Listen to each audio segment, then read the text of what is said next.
Не е добро да идеш на работа и да се плашиш. Зашто си дошол? Не си учинковит. Не можеш да бидеш 100% посветен на тоа што го правиш, а ние мораме да бидеме 100% посветени на нашата струка. Значи, над 70% од докторите во нашата земја, согласно нашата анкета од 23 година, се соочиле со физичко или вербално насилство на работно место.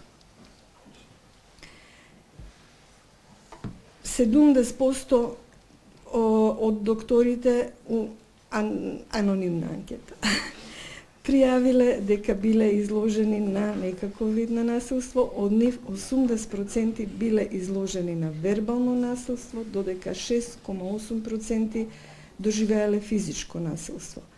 Речиси 70% од нападите воопшто не се пријавени. Тоа е он.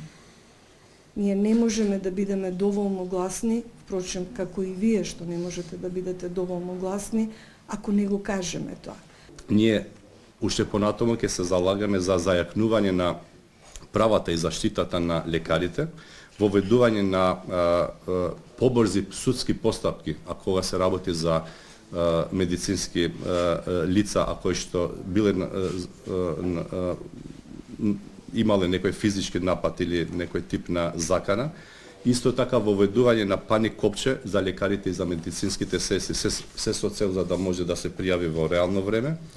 Национален протокол за управување со таков тип на инциденти кога се работи за здравствениот систем.